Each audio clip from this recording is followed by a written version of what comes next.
And we are live. NBA DFS Strategy Show Wednesday, September 9th. I am Josh Engleman. I am joined by Greg Ehrenberg. We are sponsored by Yahoo Sports. And surprise, surprise, we're going to talk about the Boston Celtics, the Toronto Raptors, the Denver Nuggets, and the Los Angeles Clippers for what feels like the 600th straight day, even though this is only, the fourth time we'll do this slate. Greg, how are you? What's going on? Yeah, some of these slates that we were talking about before, they definitely starting to get a little stale. It's the same games playing every other day. But then also, like you said, maybe the last time, because it's a one-game slate tomorrow, and it could be a one-game slate on Friday also. Yeah, if Boston wins today, this will be the last two-game slate of this NBA season, and we don't know when the next NBA season will start. They pushed back everything officially yesterday to date undetermined. It's just going to be up in the air. So if you're digging more than one-game slates of the NBA, you better get in today because you're going to need it. I hope Boston wins. Well, actually, I hope Toronto wins, but I want Boston to win the series. I mean, they could do slates where it's probably going to be two-game slates that are two-day slates. Yeah. I assume they're going to do that. As for NBA season next year, a while ago when I talked to people, the rumor was Christmas was when they were going to start the season, but I don't think that's the case anymore. The other thing, too, that I've heard is that the NBA is kind of holding out hope that there's going to be a vaccine and that they're going to be able to do fans next year. So they might push the start of the season back to like February or March, just kind of hoping that there'll be a situation where fans can be involved. Yeah, I'm really curious to see how that shakes out. I really wish that they could just find, I mean, obviously everybody does this. I wish that they could find some other way to monetize the league to try to offset that so that they don't have to push the season back. But that's clearly not something that just grows on trees. It's not virtual fans, I'll tell you that much, because virtual fans suck. Yeah, that seems like a use. Like, I appreciate the effort, and it's, I guess it's better than nothing. I do like the boards along the sides and like just graphics and stuff. Ultimately, I don't miss the fans at all. At least from a TV perspective, I don't get the sense that they're like, it's not a different product to me. It's arguably better.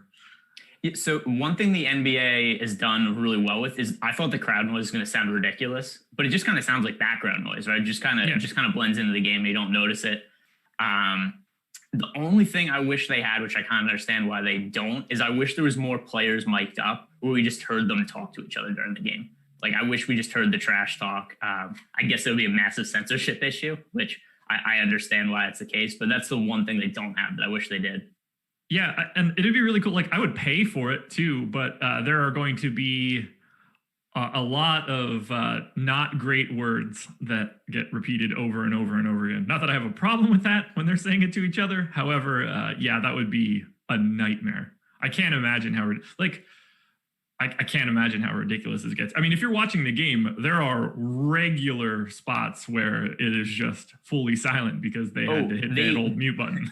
During the Blazers game, they had to dump every time Melo grabbed a rebound. It's so great. Eric Johnson said, no NBA Christmas this year.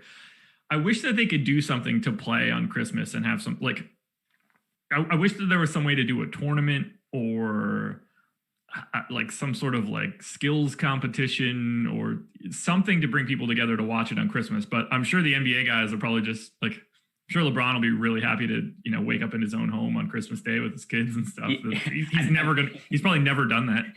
I think it's funny how we look at it from our perspective. It's like, can't they just work on Christmas anyway? And it's like the idea that the players are going to be like, hey guys, I know this is the middle of our vacation. We don't start for 3 months, but what if we just play basketball on Christmas for DFS? To be fair, I would also work on Christmas if they were working on Christmas. So I have no qualms with it. I look forward to it as the best day of basketball of the year. Unfortunately, this year on Christmas, I had the flu and Christmas sucked. That's fun. No good. Or I had the earliest recorded case of COVID in North Carolina. You wouldn't be the only one, because I remember I put up a thing like months ago if anybody thought they had COVID like beforehand, and more people responded yes than there were actual confirmed positive cases at the time. I was like, all right, it's in a lot of people's heads. I had reason to worry like 2 or 3 months later. My wife is in healthcare PR and was doing a few conferences in Boston at the time that it was ripping through Boston. So It wouldn't have been like totally outlandish for that to have happened for me personally. But I think I just had the regular flu, which sucked. Not a fun Christmas in the Engleman household, but we don't need to talk about what my Christmas was like 9 months ago. We need to talk about this 2-gamer. We do need to talk about Yahoo Fantasy, but I will touch on them in a little bit. One thing I do want to touch on is our free content for today. If you're looking to play DFS and you're looking to play NBA DFS in particular, our ownership rankings are free today. If you're looking to play MLB DFS, my favorite tool that we have on the entire site, the MLB Top Stacks tool, which compares the odds of a team being the top stack of the day to their ownership, that tool is free today. And if you're looking to get into the new PGA season, the PGA Lineup Builder, free today. So you can get all 3 pieces of those content for free today and today only. We have a different piece of free content every day. That's the free content for today. So go check it out if you're looking to play one of those 3 sports. We have one last thing to touch on because I just saw it in chat right now. How you feeling about best ball on DraftKings? Yeah. So first of all, there's a couple of things. The entitled tournament is kind of screwed now, just the way, because I did some drafts yesterday, and the kind of my standard. Here's where I go into drafts. If I have to go to the bathroom, I'm just sitting on the toilet. I'm like, I'm going to do a best ball draft while I'm sitting here. And I noticed yesterday it was impossible to enter one. Like, they were filling so quickly that as my thing was refreshing, everything I clicked on, it was just, this is already full, this is already full. I was like, is this a glitch? What's going on here? And then I realized this because they gave out a bunch of the tickets, and there was just no way. Like, they were filling so quick, it was just a crapshoot whether you, no pun intended, whether you're able to get into one or not. So then I finally get into one, and the picks were so random. Where it's like Brady's going in the first round, people are picking like Godwin in the first at the end of the first round. Then I'm going to draft like Damian Williams as a 3rd round pick. I'm like, what the hell is going on here? Now, with that said, I want these people to stay in the DFS bubble, right? So I understand that people being upset about this, where it's like, hey, I invested this money into best ball drafts last week. But I'm also looking at it's like, you know what? I want these people to stay on DraftKings. I want these people to continue playing DFS, because people who are taking Tom Brady in the first round of a best ball draft, guess who's stacking the Bucks every single week this season, no matter what? Like, this is, if you go into DFS contests and you look at the lineups that come in last place and be like, who the hell are these people rostering? These are the same people that are flooding best ball contests right now. So on the other hand, too, I want everything to be done possible to keep these guys playing DFS. Yeah, I get every side of it, really. And it's a pretty small section of the community that is like truly aggrieved. Like Adam has a reasonable case because he's maxing the contest. Like, this has fundamentally changed his position in it from where it was before. For pretty much everybody else, it's not a major change. It's I laughed. It's funny. So, I got the pop-up on my phone and I was just like, I don't give a shit. Flipped right past it. I don't care. The reason it's going to seem like a bigger deal than it is because the people that it impacts the most are the people that also happen to be the most vocal people on Twitter within our industry. Yeah. So it just makes it seem like it impacts more people and is a bigger deal than it is. Like, I agree with you. I understand why Adam would be annoyed by it. If I was in his position, I would be annoyed also. To me, it's he's right to be annoyed. And he is. But to me, it's like, I did a few best ball drafts. It didn't really impact me. And it's not going to impact 99.9% of the users. It just happens to be the top percentage of people it impacts, also the people with the biggest voices in the industry. So it really magnifies what's going on. I don't even know like how I don't know that I even blame DraftKings for what they did, though, because they do that all the time. Like, if you go on Twitter and there's going to be overlay in the Millie Maker contest, like, you'll see all the time where they're giving out like 1,000 tickets on Twitter. You'll see they're giving other people who are voices in the industry. They're giving them free tickets to give out for Millie Makers. It's not really that much different. It just played out differently because who would have known that these people would just not know anything about fantasy football? I mean, in the grand scheme of this, everyone should have seen it coming. If there's going to be that much overlay, like, fully expect them to do something to try to minimize that in a way and get entries. I mean, it's not really minimizing overlay, though, because they're still taking they're still taking a hit on it. They're not getting anything off free tickets they give away. The thing I didn't realize is how many people there were entering that just had no clue what they were doing. Basically, everybody that ever had the DraftKings app downloaded. So it is kind of eliminating it in that you're trying to buy future, like it's an investment in the future of keeping people there. The way you were saying, like, I want these people to be in the ecosphere for this. By giving that all away, and instead of not filling those spots, they're filling it with people that may then stick around longer because they'll have some money in their account. So they're kind of buying, they're kind of buying some equity into the future for these people. Yeah, it's the same as like FanDuel in a different way, but like my brother doesn't really play DFS, and he hasn't played on FanDuel in like a year or something like that. And they sent him an email like, hey, we just put $50 in your account for NFL week 1. It's kind of the same thing, just DraftKings did in a way to fill their tournament. And I'm sure that nobody at DraftKings though really could have realized that all these people who are going to enter in were just going to draft the most random players of all time. Like, I don't know. The other big piece of this is that DraftKings doesn't care. Stop playing.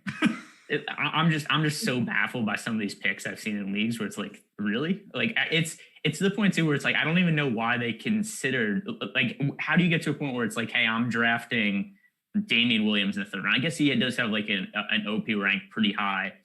I saw Brady go 3rd in a screenshot earlier. Yeah, I saw that too. I mean, there's just the players that are like ranked outside the top 100 that people are just randomly taking the 2nd round. I'm just like, why him? Like, how did you land on him as the guy you're picking? Probably collusion, if I had to guess. All right, let's dive into this bad boy. Boston and Toronto. Celtics are 3-point favorites. We'll start on the Boston side. I guess we need to start with the most obvious place to start for the Celtics. How many minutes does Brad Wanamaker play today? Yeah, it's really hard to say because I'm going to say not many. Like, I can't put too much stock in what happened last game because they won by 1,000,000 points. Like, that game was over in like the 2nd quarter, right? Like, there was like, I was making jokes on Twitter midway through the game. Like, why even, like, what's the point of the Raptors even showing up for the 2nd half? They scored like, what would they have? They had like 34 points at halftime or something ridiculous. They were getting like doubled up at halftime. Yeah, so, they were down by like 28 maybe. I'm trying to figure out what I can see from the popcorn machine. I don't know where they add that stuff. It was not a competitive game very early, and it was very clear that the Raptors had they were just not going to be competitive in that game. So Wanamaker did play 28 minutes, but still, we look at the situation of that game, and it's not going to happen again. I look at more of the other games of the series where Wanamaker played 9, 12, 13 minutes. And I think that's more of an accurate representation of what we're getting from him. I think somewhere in the like 10 to 15 minute range. I gave him 15 here. He came in the 1st quarter and then didn't leave until halftime. He played 16 and a half straight minutes. That was more than I projected him for the game. It was even if he never showed up again. Yeah, I don't remember what I had for Wanamaker last game, except I'm sure that it was the same for me where, like, I doubt I had him projected for more than like 12 minutes or something like that. But still, I think that was just so much of a circumstance of the game outcome. And also, the Raptors just couldn't score in the 1st half. So it's like Wanamaker's on the court. He's playing reasonably well.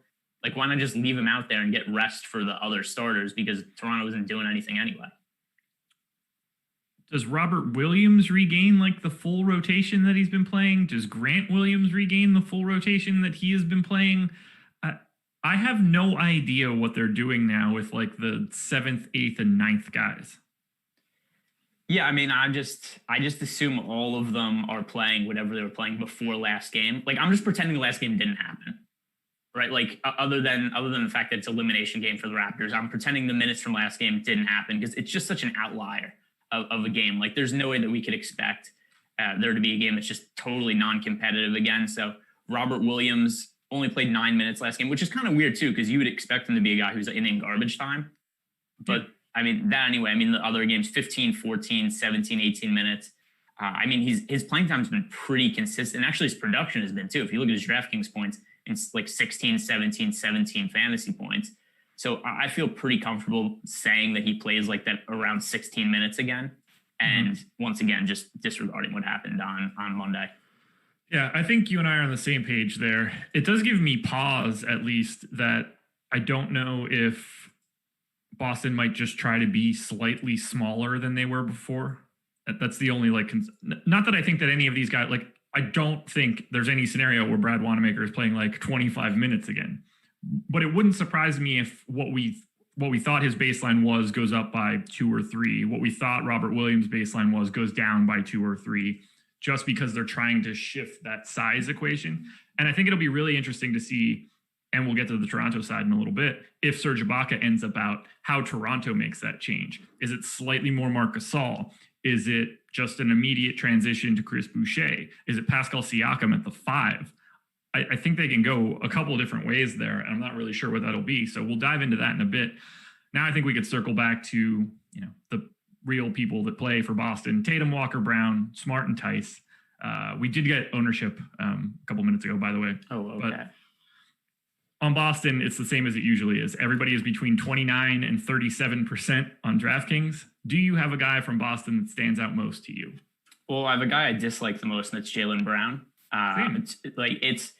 And I haven't played Jaylen Brown really much this series. I think, in the building blocks article I do for Awesemo, I've written him up as a fade so many times. And It's also hard too, because like we said, with the same games being played every other day, I try not to write about the same players every game, but it's hard for me to like Jaylen Brown nearly as much as the field. I just think he's by far the weakest play of the core guys on the Celtics. He's just overpriced. His usage is pretty stable throughout the series, and he's just so reliant on defensive stats to have decent games and he's getting them too, which is really annoying to me. Like the fact that it's like, oh, Jaylen Brown, he has a 22% usage rating and he's not being all that efficient, but he gets like 5 steals and blocks and he hits value that way. And it's not sustainable. There's no way that he could continue doing that. He had 3 steals last game. He had a game with 4 blocks. Early in the series, he had a game with 3 steals and 2 blocks. And if he doesn't have that, then he's scoring like 30 DraftKings points. And that's just not nearly enough of what his salary is. We're on the same page there. He is the guy that I would want the least from the Boston 5. Guy that I want the most, Daniel Tice. I know we're trying to throw out what happened in that game. Tice still played 30 minutes. They didn't have his closing rotation. I see no reason that he doesn't. You can at least project him for 30 minutes here. I think that number can be higher, barring foul trouble. 5,400 on DraftKings. That's a spot that I'd like to go. He's the guy that I like most. As I mentioned, Brown is the guy that I like least. If we're talking about FanDuel, though, Marcus Smart for 5,700 on FanDuel. That's the guy I like the most, and that's the guy the public likes the most. 64% owned right now. Yeah, that'll happen. Plus, shooting guard's a somewhat thin position tonight, and then he's just mispriced, so everybody winds up on him. But it's hard to get away from him, and I like him on DraftKings also. But obviously, with the cheaper price on FanDuel and the extra point for the defensive stats, he makes a ton of sense on FanDuel. As for Tice, I agree with you, and the other reason it's reasonable to think he plays 30 minutes is because he played 30 minutes also in 2 of the 3 games prior. The only reason he doesn't get to 30 minutes, like you said, is foul trouble, which we see sometimes. There are games where Daniel Tice gets like 2 fouls a minute and a half into the game, and then he sits. But beyond that, Celtics, it seems like he's playing right around 30 minutes. Well, gonna get a bunch of him again. If you're taking a value play from the Celtics today, is it Wanamaker or Williams? Williams for me. The reason being is that number one. Well, also let me look at what the ownership is now, because Williams 11, Wanamaker 9, Grant Williams 8, Semi Ojeleye 6. Yeah, especially with ownership all being the same. Like, just think about the situation we had a week ago. Robert Williams was one of the highest owned value plays on the slate, and nothing's changed, right? The only thing that's changed is the Celtics won a game by 1 billion points, and different players played different minutes. Before then, like, Robert Williams is a guy who was pretty consistently playing minutes in the teens. He was scoring, 17, 18 DraftKings points, which for his price on a small slate is fine. And he's such a good permanent fantasy producer that there's always a chance that he just makes the most out of his, 16 minutes or whatever ends up being, and scores over 20 fantasy points. I don't think that we have quite that same upside from Wanamaker. I agree. Same page. I don't know what they're going to do with Grant Williams, but I just assume he plays like 10 minutes and he doesn't matter. So I don't get the sense that I'll have either Grant Williams or Semi. Do you have anything else you want to touch on for Boston? Like, do we need to talk about Tatum? I think he just kind of is what he is. We could talk about how Semi is maybe the worst fantasy producer in the league, and there's no reason to roster him. He real bad. I think he scored over 5 fantasy points once so far in the playoffs, which is less than good. As for the high end guys, Yeah, I mean Tatum, Walker, they're both viable. But that's kind of how I feel about a lot of the high end plays on the slate today. It's like, hey, these guys are decent, but none of them really stands out. I think a lot of these high end plays are interchangeable, and then it just becomes a matter of how many of them do you want in the same lineup. So I think that's probably the way that I try to build lineups, is at least say, like, I don't want Tatum and Walker in a lot of the same lineups. I don't want like Paul George and Kawhi Leonard in a lot of the same lineups, just to try to get the most out of the usage from each teams. Yeah. But it's kind of hard. I think almost all those guys are fairly priced on the high end. I agree. On the Toronto side, Serge Ibaka is questionable, sprained ankle. As of right now, I'm treating it like he's in. It's going to have to be pretty bad, I think, for Ibaka to want to sit out of an elimination game. It's the first game, so we should know, which is great. But I am treating him like he is in. I'm going to assume you are treating him like he's in as well. Yeah, I'm a little less optimistic just because he was interviewed yesterday. He was wearing a walking boot and he was asked about it. And usually at least you get the players speak where they're like, hey, I'm going to play. I'm hopeful to play. And Serge Ibaka said, I have no clue. He was like, I don't know. And just the way that he said that and wasn't like, hey, I'm doing everything I can. Like even Giannis said that he thought he was going to be able to play. He was getting treatment around the clock. And Ibaka was a lot more candid. It was like, yeah, I don't know. And so that makes me think that there's a real chance he sits in this game.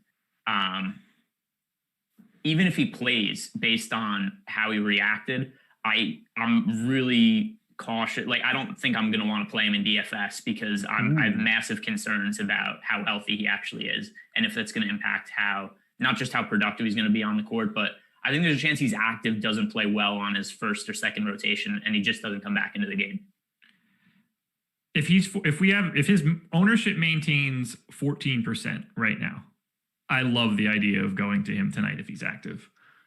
Yeah, but I mean, sure, but here's with the 14% ownership, because we see this all the time with players that are listed questionable. If he's in, that projected ownership is going to go up, and then if he's not in, then it's probably going to go down. I mean, we see that all the time with players who are holding a questionable tag going into a 2-game slate. 55. I don't know how much it would go up even if he gets ruled in. He hasn't been getting much ownership throughout this series. Let's see. I'm just trying to figure out. The other issue too is I don't like that he's only center eligible on DraftKings. That is the issue, because Marc Gasol at 4,100 just is going to look like a better play in that scenario. But he's already getting the ownership, 37%. I think there's maybe more of a case for him at power forward on FanDuel, just because, I mean, like, who else are you really rostering at power forward on FanDuel? Like, there's Jason Tatum on the high end, and then with Daniel Tice, who we both said we like, and then beyond that, it's like Marcus Morris, the ghost of Paul Millsap, Michael Porter Jr. in his 20 minutes, and you just hope that he plays that he just scores a bunch of points in his limited minutes. Yeah. So I think there's more of a case for him on FanDuel, just because none of the options are all that appealing anyway. So if he's going to be low owned on FanDuel, and I already don't like the other power forward options, then he just kind of makes sense. But overall, in a vacuum, I just don't think he's a good play tonight because I don't think he's healthy. Let's talk about the rest of Toronto. Lowry, Van Vliet, Siakam, and then we could touch on what happens. Well, actually, let's do that. Let's touch on what we think happens if Ibaka is out. Is it increased minutes for Marc Gasol, 1-to-1 swap for Chris Boucher, more minutes of Siakam at the 5? What do you think the plan of attack is for Nick Nurse? All right, so I think it's going to depend a little bit on game flow. I think that they would like to give Marc Gasol more minutes. I also think Marc Gasol has been so terrible when he's played poorly in this series that there just comes a point where you can't play Marc Gasol like 35 minutes. Like, if he's going to be out there not shooting and just getting beat on a lot of backdoor cuts, then I don't get how you leave him out on the court for that long. And he's done that. Like, he's had a couple of okay postseason games, but by and large, he was terrible against the Nets. He's been bad in almost every game of the series against the Celtics. So if he's going to play that poorly, it's hard to justify playing him big minutes. I think the second option is going to be going to Norman Powell, like you said, with Siakam at center. And that's kind of my preferred option for this game. Let me see, because this is all new now. Powell's actually fairly popular, 29% projected ownership. When I was I think that's low for $3,900 today, given this slate. There's no value on this particular setup. No, I thought he was going to be much lower owned than that when I was first looking at this yesterday still. But I guess the question then becomes, who do you prefer between Norman Powell and Marc Gasol? I prefer Powell. I think both of them are worth getting exposure to. But Powell does come in at a little bit lower ownership. And I just think that he's a better fantasy producer than Marc Gasol. Like, Gasol scored, I think, as his, let me see if I just, the most he scored this postseason is 22.75 DraftKings points off the top of my head. Like, I'll take that today. He's doing absolutely, yeah, but that's his ceiling so far in the playoffs. He's done absolutely nothing. I agree. If he scores, if he scores the most he's scored in the playoffs at his price tag, that would be fine. But the floor for him is so much lower. He scored 8 fantasy points last game. I understand that was in limited minutes. We look at his usage. He's topped out at 16% usage over the last 10 games or whatever. His fantasy point totals, he's scoring, under 20 fantasy points more often than he's scoring over. And when he does score over, it's barely. So I think that Gasol is a viable play if Ibaka's out. I expect the Mavs to go to him, and it makes sense. It's just, if he craps the bet, I can't be surprised by it because he's sucked all playoffs for fantasy. So I prefer Marc Gasol to Powell if Ibaka is in. I 100% prefer Norm Powell to Gasol if Ibaka is out, because I think the minutes just become firmly secure somewhere in the mid-20s. And at that point in time at 3,900, like, he's just a better fantasy player than. That said, I think that I'm going to have a decent amount of both of them, given their current ownership. I like the bottom of the Raptors more than I like the top. Not that I don't like Lowry, Van Vliet, and Siakam, but people are already there. I'm not like gaining any edge to say that I like Lowry. Like, Van Vliet was my number one play for DK today at 7,500, but he's already 40% owned. It's not like I'm getting one over the field on that particular. Like, I love him in a cash scenario, but from a GPP play, like, to me, it's just neutral. The guy that I don't have a ton of interest in would be Siakam, already 43% owned. My question to you is this: is he better if he's playing at the 5? Well, it's kind of weird because he can't be worse than what he's been over the last few games. And I like Siakam the most of the 3 coming into today, except I also didn't have the ownership information at that point in time. I assumed that Siakam was going to be the lowest owned out of Lowry, Van Vliet, and himself, just because we have him highest right now. Yeah, I know. That's why I just looked at that. But so that changes my opinion of it a little bit. I just assume that, for one, I think all those 3 guys are kind of interchangeable when you're building lineups, just because they all score about the same amount of fantasy points per game across the course of the season. And then I just kind of look at, other than when Lowry was like, what was it, like 7,500 or something, like that was just a ridiculous price tag for Lowry the other day, 7,200. I forget what it was. He had one day where he was really, really super cheap, and the other guys were more expensive. But beyond that, I kind of view all 3 of them as interchangeable. And then my favorite one is just whoever is the least ownership of the 3. I assumed it was going to be Siakam just because of recency bias. Because if you look at people on Twitter, it's so hot and cold on players, where Siakam's gone from a guy who last year was like, oh my God, I can't believe how good Siakam's getting now, to this year people are like, Siakam is the worst contract in the league, people are saying over the last week. So I just assume, based on that rhetoric, that Siakam is not going to be popular today, and that's obviously not the case. So with that said, I'm going to say Lowry is my favorite of the 3, but I don't have an issue with any of them. Yeah, Van Vliet would be my favorite, but we're like really splitting hairs for getting in between these guys. And like, I don't know what to do with their minutes sometimes. I gave Lowry 43, Van Vliet 43, Pascal Siakam 42. I think the more likely scenario is that these guys play like 46 minutes, but yeah, and we've already seen if you get in any sort of little trouble or anything, like I think there's an upper limit to the amount of minutes you can project for someone, even 48. Well, sure. I appreciate that. Just because there are things that can happen on the court that will naturally bring that like median down. I don't think that I'm going to lose out on any of these guys. I just think that there are, like, if Serge is in, I think all 7 guys from Toronto are like hyper valuable in GPPs in some sort of combination. And there's nobody that I would want like 0 of, outside of just, weird stuff with Ibaka's ankle. Like, if Ibaka was just healthy, there are 7 guys on Toronto that you can play and should be having some sort of share of, because there's no ambiguity for this team, really. Yeah, and as for the minutes, like you said, I mean, we've seen Lowry play 46 and a half minutes in this series. We've seen Siakam play 45, so they don't have an issue doing it. if as long as there's no sort of foul trouble and everything's kind of going okay, like these guys are going to play close to the entire game, right? They're down 3-2. It's an elimination game. Nick Nurse sells out to win these games. We saw him do it last year also. The other thing, too, that I've been thinking about with Bass Williams, I haven't really seen anybody talk about in the playoffs. I mean, obviously, there was when everybody was criticizing Bud for refusing to play guys 40 minutes or even 35 or whatever was at the time. I was watching the games and I was thinking about it at the end. There's so many stoppages at the end of playoff games. There are so many reviews on every single out of bounds play. How much does fatigue even matter at that point? There's literally a 2-minute break that players are getting every 30 seconds because of the amount of stoppages there are. And that's something that doesn't exist in the regular season. So there's more reason to give guys extended minutes just because there's built-in rest at the end of games. Like the odds of there being a review that stops the action for a long stretch of time in the fourth quarter is like 99%. It happens almost every single game. So I think for that reason, there's also even more there's more reason to play these guys big minutes and not necessarily be all that concerned about fatigue down the stretch because there's a million stoppages. Every star player, anybody that is like a guaranteed lock for a closing lineup, should play the entire fourth quarter in these NBA games because it's constant stoppages. The rest should come probably at like the beginning of the second, late first quarter, early second quarter. That's where you take your blow.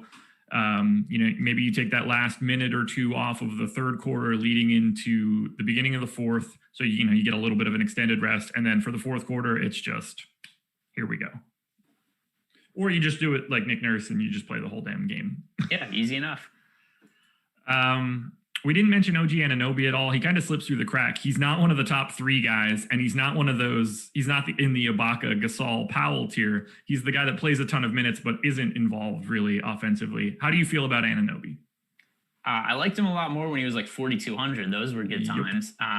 Yep. He's fine where he is now. It's just hard to really prioritize him now that he's gotten to be so expensive.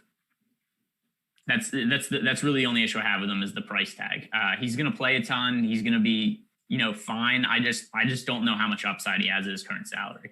Do you prefer him or Lou Williams? Lou Williams, $100 more expensive. Probably Lou Williams. Although to be fair, I don't really like either of them all that much. But I think that Lou Williams at least has like slate breaking upside. Yeah. OG Anunoby or Serge if he is in. I believe you're going to say OG Anunoby in that case. Yeah, Anunoby. OG Anunoby or Daniel Tice. Tice $300 cheaper. Tice. Okay. That's everybody that's in his sort of. I feel like I was like going to the eye doctor. Number one or number two? Number one or number two? I go to the eye doctor and they're like, how often do you take out your contacts? And it's like, I took them out 3 times this year. They're just like, please don't tell us the truth. Anything else you want to touch on in Boston and Toronto? No, I think we covered everybody. I agree. We do need to cover the presenting sponsor of this show, and that would be Yahoo Sports. I love having them as a sponsor because they run low management fee or no management fee contests, and you don't see that all in the industry all that often. And when you do, they just give out tickets to cover it all. I think it's a great place for you to build your bankroll. You're not going to be swarmed by sharks in the same way that you would be on FanDuel or DraftKings. They have all the same features, CSV edits, CSV uploads, but you're going to pay a little bit more, or a little bit less rather, on the back end with those reduced fees or getting in the contests that have no fees. It's not as much of the 150 max stuff. You can see a lot of 10 max contests, a lot of single entries. It's just going to be a good place for you to get your feet wet in the industry, or you can be like Rinpack and just simply tear up Yahoo as well. You can have both sides of this equation. So I highly recommend you go check out Yahoo, make better choices, choose Yahoo Daily Fantasy. And now we talk a little bit about Clippers and Nuggets. Clippers are, I believe, 8-point favorites as of right now. We'll start on the Denver side, however. And we got to start with the two biggies, Jokic and Murray. Murray, 52% owned on FanDuel right now. I think that makes perfect sense. These guys are about 30% owned on DK. Jokic, 9,900. Murray, 8,600. I actually prefer Murray to Jokic today. First time in a while that I've done that. How do you feel about those two guys for Denver? Yeah, I prefer Jokic to Murray. I mean, the reason being is that even though Murray shot, ridiculously well in that series against the Jazz, and I think we'd all agree that it's unsustainable, his usage didn't really carry over to this series. No. So he has, last game 22% usage, 28% usage. The game before then 22.4% usage. So it's hard for me to expect, number one, him to have anywhere near that same usage rating north of 30%. And he's just not going to have nearly that efficiency for a couple of reasons. Number one, the efficiency from the end of the Jazz series was just not nearly sustainable. Then number two, the perimeter defense for the Clippers is so much better than the interior defense. So they just have all these quality defenders they could throw at them. They have Patrick Beverley, they have Kawhi Leonard, Paul George, who all are guarding Jamal Murray at some point in time. And they just don't have that kind of same presence on the inside. So I think this just sets up better for more of the offense to run through Jokic. And then just the price on Murray, it's still so high considering the matchup and then just what he's done in the series. 27 fantasy points, 46, 36. The price is just too high. Like if we saw the salary on Jamal Murray in the regular season, we'd be like, this is ridiculous. And I understand the situation's different. He's playing a lot more minutes. The usage is still up overall, but it's still, the price is just too high for me. Okay. Well, then let's move it down a little bit further for Denver. Is it Jeremy Grant for you, who's already picking up 44% of the ownership, 62 on FanDuel, which is fully warranted? Is it Paul Millsap, who is still 34% owned on DraftKings, 4,800? I don't think that his ownership is wrong at all. Who stands out to you from the rest of the Nuggets? That's really tough. I think that where's Gary Harris at? 18. I think that makes sense just because Gary Harris is a guy who I think we could pretty reliably say is going to play over 30 minutes per game now.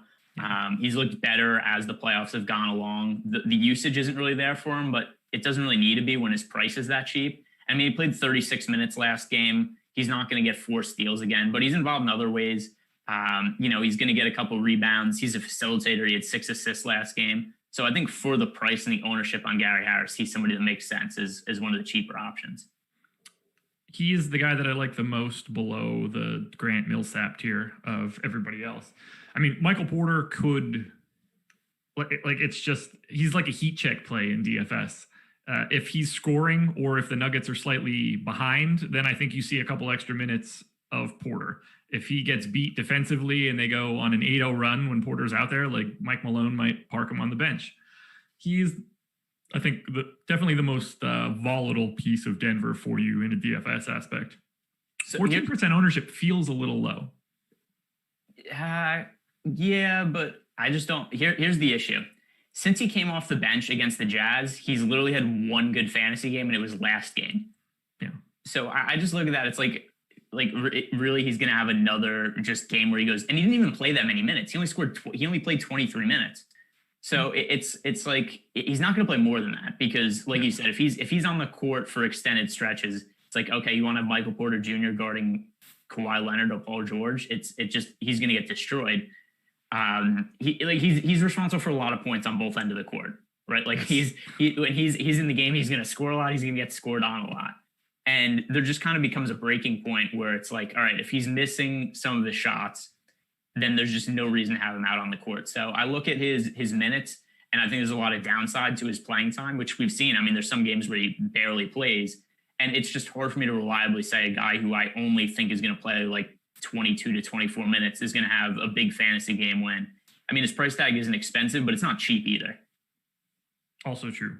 5,200, you need 30 out of him. You're going to need those extra couple minutes, which he's done once since he came off the bench, and it happened to be 2 days ago.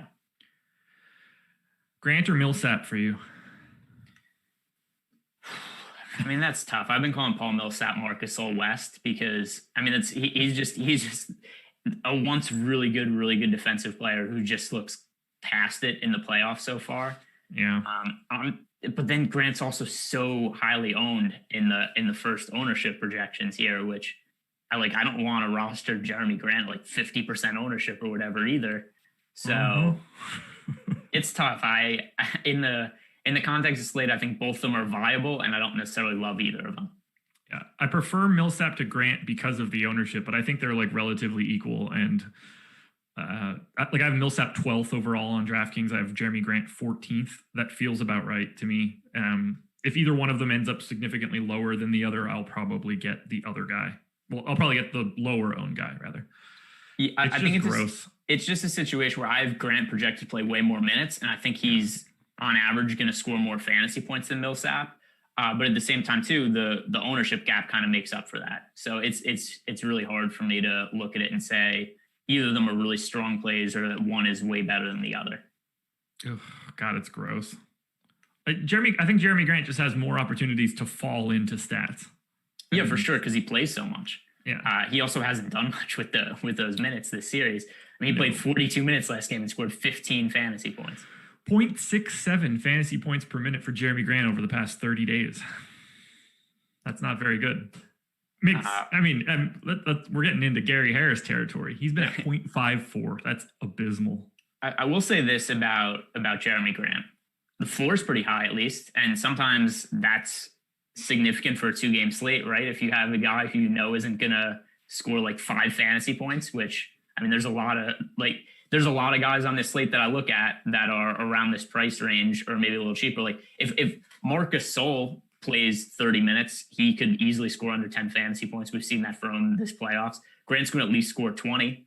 And if this is a situation where it's just a really low scoring slate, then the floor could mean something. Monty Morris, Mason Plumlee, Torrey Craig, these are the other guys that are getting any sort of run for Denver. Do you have any interest in these bench guys? $3,700 Monty Morris, I kind of have my eye on. Let me see. He's 9% owned. It's not like I'm saying that Monty Morris is like the key to the slate or anything like that, but just in terms of getting a different look, I gave him 18 minutes, but 3,700. This slate is so difficult from a value perspective, sub 4K, that like sometimes you just kind of got to get a little lucky. Also, yeah, by the way, hit that like button. 311 people in here, 60 likes. I haven't said a word about likes today. You guys should be thrilled. I'm trying not to be rude about it, but, I think we could hit that thumbs up and get to 100.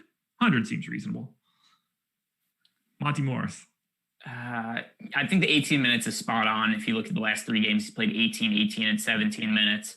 The issue is just that his upside has been non-existent. Neither has his floor really been over the course of the last handful of playoff games. He scored over 20 fantasy points once since the start of the Jazz series. He played well in the first game of that series, and then since then has not really done much.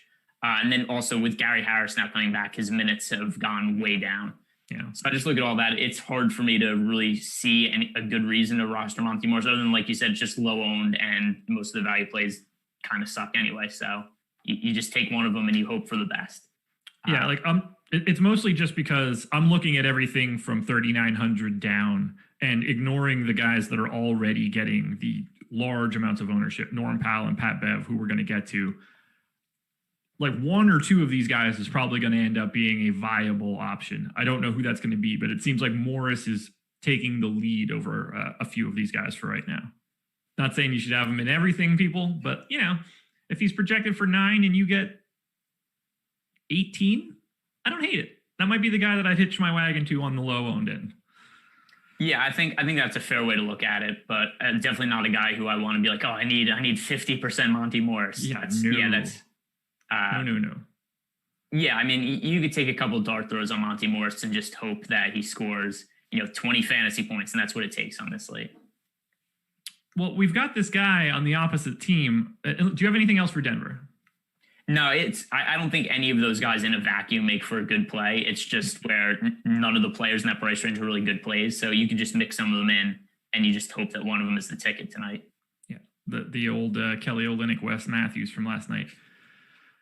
The reason that I think that Monty Morris is at least a little interesting given his ownership is that we have Pat Beverly projected for 33% ownership at 3,600 today. Do you think his minutes are going to increase? I think marginally, just because, it's generally how the minutes restrictions work, where somebody plays, and then what was so first 3 games of the series, he played 12 minutes, 15, and then 21. So just kind of on that trend, I think that it makes sense to think that he plays in like the 23 to 26 minute range. Yeah. So per dollar, I do think that he's the best value of the cheap guys. Agreed. And then what did you 33% ownership? I actually would have guessed it would be higher because we've seen him be higher earlier in the series. I think that's not a terrible number for him on a 2-game slate where he kind of stands out as, to me, being the obvious play in that price range. Yeah, my only worry for it is that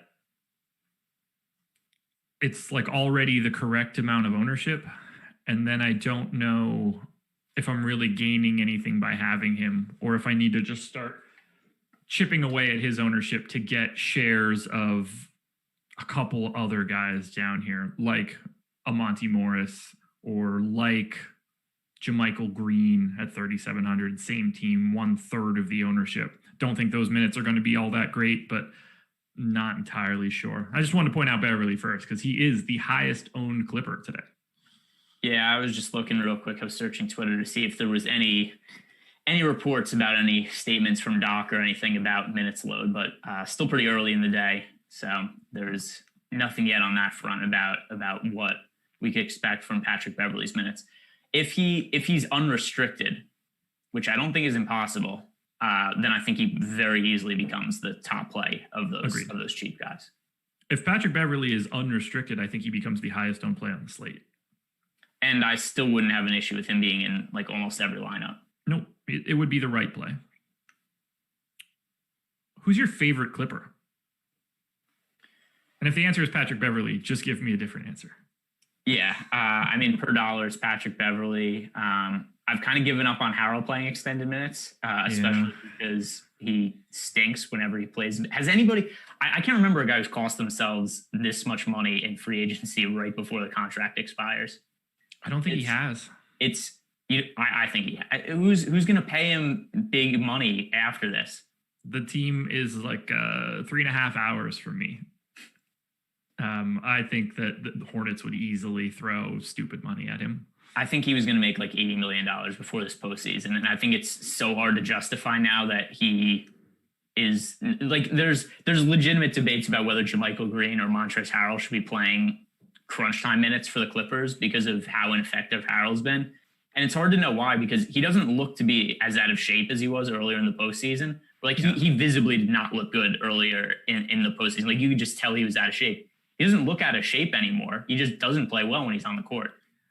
I think that he can chalk this up, and his agent can chalk this up to being out for so long, emotional distress from, it was the death of his grandmother, correct? Yeah. And the fact that by all accounts, he seems to be like a good guy to be around and has like a permanent motor when he's on the floor. He's not like a guy that's typically loafing around. And I think that you can feel a little bit more comfortable investing in a guy that has that sort of makeup. Now, I'm not saying that I like it. I'm just saying that all it takes is one asshole, and the Hornets need a center. That is true. I don't know. I still think I think that he was in line to make a very big contract in free agency, and I think that he is. It's kind of a weird thing where if he would have just opted out, I think he still gets that money. But I think just that him coming back and playing so poorly is going to raise a lot of red flags. Like you said, the team like the Hornets, maybe they care less because it's not necessarily a playoff bound team. Yeah. But I think there's a lot of contenders, the Clippers in particular, who I think would have been prepared to make him a pretty sizable offer to stay there. And maybe they still do because, like you said, he's somebody who's well-liked on the team. Yeah. But I think that maybe much less apt to do now because he looks almost unplayable in the playoffs right now. It's been bad. It's been really bad. So I really like Marcus Morris today at 4,900, but the big question is going to be, how many minutes do you think he's going to play? There has been some variance in his minutes so far this series. I have him for 32. So do I. Fantastic. Okay, well, all right, so exactly 32. That's what he's playing. Then how do you feel about Marcus Morris at 32 minutes? I think he's fine. He doesn't necessarily pop for me as like a fantastic play. One thing that you mentioned with the variance in his minutes is it has come with some upside too, because he's had some really big playoff games, even though he's, it's not like there are games where he plays random like 40 minutes. There are just some games where he gets into foul trouble. He does something stupid, like trip somebody and gets ejected, where that's really what hurts his minutes. But I mean, there are games where against Dallas, he had a game where he scored 37 fantasy points in 32 minutes. So even in the current playing time, he can have a big game. He could also play not well in 32 minutes. So I think that he's somebody who's worth getting exposure to. I don't think I like him as much as you seem to, but I think that he's viable. I do like him more than like Jeremy Grant and Paul Millsap.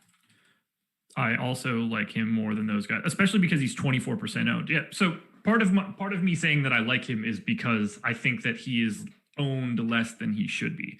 Not that he is necessarily like a better play than those guys in a vacuum. Although in this case, I actually do think it's sort of the same. Like I only have him projected for 0.74 fantasy points per minute for this game. He's been at 0.85 over the last 30 days. This just happens to be what I think is going to be a slow game or a slower paced game for the Clippers. So it kind of brings him down a bit. But at 4,900, again, I just don't see much in that middle ground. Are you going to Kawhi at 10-3? Is it easy enough to get there given the value? Is it just, would you prefer Paul George? Both of those guys have similar ownership right now. Zubac is a guy that I can't stop having pop in my system, and I don't really know how to make it stop. I also never know how many minutes that dude's going to play. What's your like overall take on the rest of these Clippers? So I like Paul George the most of anybody on the team. There is always just kind of this general public bias against Paul George. People just say, oh, this guy sucks in the playoffs. He can't make shots. He's had some bad playoff games. They haven't been recently, though, because he was terrific last game. He was good the game before. I know he did have, I think a lot of it was just a mental issue. And it's hard to know how much this stuff really matters. But the idea that he went on Instagram and disabled his comments and his player, and there was, I think it was Jermichael Green did an interview and somebody asked him about Paul George. He goes, we're telling him to stay off social media. And it seems to be something that was really impacting him. I think that he's just sitting in his room right there in isolation. There's nothing else going on. And he's like, I'm going to read the replies to me on Twitter. I'm going to read my Instagram comments. And it was just people telling him that he sucks over and over again. And I think at a certain point he was just like, yeah, maybe I do suck. And then he kind of played like it. And for whatever reason, maybe it's coincidence, but it seems that now that there's some family members down in Orlando that he's maybe not on social media that much. He's just kind of playing basketball now. And it seems to be making a difference. I don't necessarily usually buy into narratives like that, except I also don't think there was any way that he was going to be as, like, just continue to shoot as poorly as he did the first few games of the playoffs. So I look at the big price difference between Paul George and Kawhi Leonard combined with how hard it is to find cheap plays that I really think have significant upside. And I think that the price difference really makes a big difference tonight. Yeah, I prefer George to Kawhi as well. It doesn't make me feel better that when people tell him he's not very good, that it could mentally impact him. If he were 20, I'd be like, oh, okay, he's going to have to get used to this in the NBA. But this is not his first rodeo. You know what's funny about Paul George, though? When he plays poorly, he's the only thing that gets talked about on Twitter is people talk about, oh, pandemic P. He's played well enough and people dislike him enough that he just doesn't get acknowledged. Like, people are not talking about Paul George at all on social media right now. Compare the two at the beginning of the playoffs. He was one of the most talked about players because people just like to pile on and make fun of Paul George. He plays well. People just don't. He's just out of mind. People don't talk about Paul George now. 1.01 fantasy points per minute over the last 30 days for Paul George is not a number that you would expect to see for Paul George. It's not where I have him projected for today, but that is what it has been. Stay off social media, brother. Zubac, Lou Will, either of those guys stand out to you? Lou Williams as a GPP play. Also, what's his ownership? He almost never has 18. Much. Yeah, 18. I 40 think on FanDuel. Well, yeah, that'll happen when the shooting guard position is so thin. But for his price tag on DraftKings, like, how often does Lou Williams have one of those games where he just blows up and scores, a million points off the bench? It's probably more than 18% of the time. It's probably closer to like 25, somewhere between 25 and 30% that you just get one of those, crazy like microwave games for Lou Will where he's just making a bunch of shots. And then he's also this kind of guy where once he gets going, he just keeps shooting. Right. And Paul George and Kawhi Leonard will even defer to him at times because, like, hey, Lou Williams is making his shots today. We're just going to keep letting Lou Williams take his shots. So I think because of that, he's a guy who his upside is always pretty substantial and usually is more upside than what his ownership indicates. Yeah, we're on the exact same page with Lou Will. He's a guy that I love rostering. He's a really fun guy to roster and watch because if it's the day where he starts to cook, it's a really fun experience. Do you have anything else for this game? We did 56 minutes. We got to get out of here, man. Baseball's about to start. No. I'll just close with this. Montrezl Harrell, do you think? What do you think his chances are of finally unlocking the decent game? 23%. Okay. I mean, that is an actual number in my spreadsheet. It's hard for me to go 0% exposure to Montrezl Harrell. I've also been burned by him so many times in the playoffs because I convinced myself over and over, this is the Montrezl Harrell game. This is the Montrezl Harrell game. And then just when I was almost off of him, he had the big game against the Mavericks. Yeah. And I was like, all right, he's back. That kind of lured me back in. And then he went right back to just being nothing again. So it's hard for me to figure out what to do with Montrezl Harrell. Yeah, my sim has him as a top 8 play 23% of the time. And 19% ownership, that means that it's pretty much an indifferent play. So that's where we're at. If you haven't hit the like button yet, go ahead and hit it now. 93 likes. If we can get it over 100, that would be great. But thank you for joining us. MLB strategy show coming up next. We've got an NFL strategy show coming up. MLB live before lock. NBA live before lock. MMA strategy show tonight. It is no longer on Thursdays because of the NFL starting up tomorrow. So you want to see the MMA show tonight. We've got the golf live before lock tonight. And I will be dropping a showdown video sometime later this afternoon for tomorrow's opener for the NFL season. So thank you guys for joining us. Greg, any final thoughts? Anything else? Anything you got to plug? No, football season starting, and we're going to be doing a lot of shows. I'm going to be doing like 3 Sunday shows, football or something like that. I think I'm doing one with you. I'm doing one with EMAC. So I'm looking forward to getting football going. It's going to be fun, guys. Thanks for joining us. Thanks for getting those likes up over 100. Best of luck today. Jordan Klein, hit the music. We'll see you guys again tomorrow morning.